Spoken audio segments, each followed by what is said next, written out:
మూడు జరుగుతాయండి.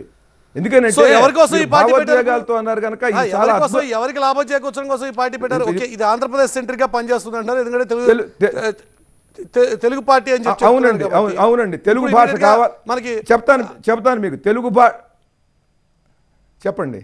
కాదు, ఇప్పుడు తెలుగు పార్టీ అంటారు కాబట్టి ఇమీడియట్ గా మనకి ఏపీలో ఎలక్షన్స్ ఉన్నాయి కాబట్టి ఏపీ సెంట్రిక్ గా పనిచేస్తుంది. ఏపీలో ఎవరి కోసం ఈ పార్టీ పెట్టారు మీరు? తెలుగు భాష ప్రేమికుల కోసం అండి, దేవాలయాల పరిరక్షణ చేసి అవన్నీ కళకళలాడాలనుకునే వాళ్ళ కోసం అండి, గోరక్షణ జరగాలనుకునే వాళ్ళ కోసం అండి, నదీ జలాలు స్వచ్ఛంగా ఉండాలనుకునే వాళ్ళ కోసం అండి, అందరికీ ఉచితమైన విద్య, ఉచితమైనటువంటి వైద్యం జరగాలి, అనవసరమైనటువంటి ఎజెండా బాగానే ఉంటుంది, ఎజెండా వినడానికి చెప్పుకోవడానికి బాగానే ఉంటాయి ఇవన్నీ. కానీ ఎవరికో లాభం చేకూర్చడం కోసం ఈ పార్టీ పెట్టారా? మీ ద్వారా మీ అభిమానులు లేకపోతే మీ ప్రేమికులు నమ్మేవాళ్ళు కొంతమంది 10లో 100లో 1000లో ఉంటే వారందరినీ వేరే వైపు మళ్లించడం కోసం ఈ పార్టీ పెట్టారా?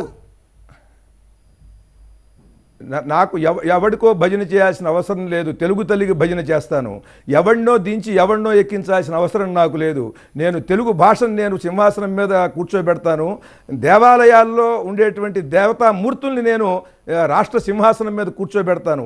ఆ సంస్కృతి పరిరక్షణ భాష వీటికి జేజేలు పలుకుతాను తప్ప నేను పనికి మాలిన వాళ్ళకి పక్కన చేరి భజన చేసేటువంటి మనిషిని కాదు. అందుకోసం పార్టీ పెట్టలేదు, దానికి అవసరం లేదు, పార్టీ అవసరం లేదు. ఆ పార్టీలు ఎవరన్నా ఉంటే వాటితో నాకు సంబంధం లేదు. కానీ నాకు గుర్తున్నంత వరకు గతంలో మీరు భారతీయ జనతా పార్టీతో కూడా కొంత సేల్ అయ్యారు కదా? అవునండి, నిజం. కానీ తర్వాత అక్కడి నుంచి నేను రెండు సంవత్సరాలు మాత్రం ఉన్నాను. 2 సంవత్సరాల్లో వాళ్ళు నన్ను 2 గంటలు కూడా వాడుకోలేదు. ఆ తర్వాత నేను వద్దనుకుని వచ్చేసాను.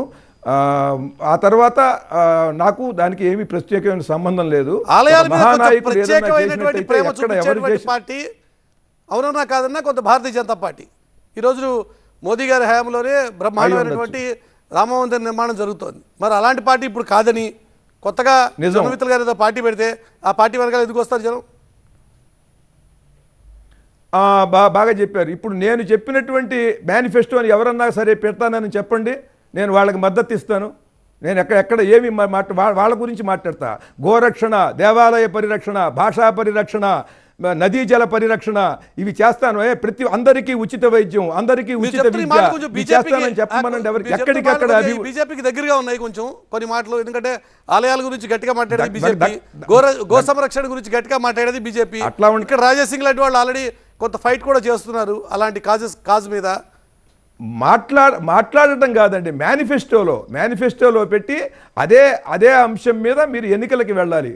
అలా ఎవరన్నా వెళ్ళేవాళ్ళు ఉంటే తెలుగు మాతృభాషలోనే విద్యాబోధన, దేవాలయాలన్నిటి కూడా గోడలు చదులు పట్టిపోయి, గోపురాలు కిలుం పట్టిపోయి, వాహనాలన్నీ కూడా చెదలు పట్టిపోయి, చెక్క వాహనాలు, రథాలు దారుణంగా దయనీయ స్థితిలో ఉన్నాయి. అవి కళకళలాడుతూ నిత్య వైభవంతో చేయగలం మేము అని చెప్పగలరా? దేవాలయ పాలక మండలిలో అందరూ ఒకే కులం వాళ్ళు కాకుండా 25 మంది ఉంటే 25 కులాల వాళ్ళు ఉండాలి.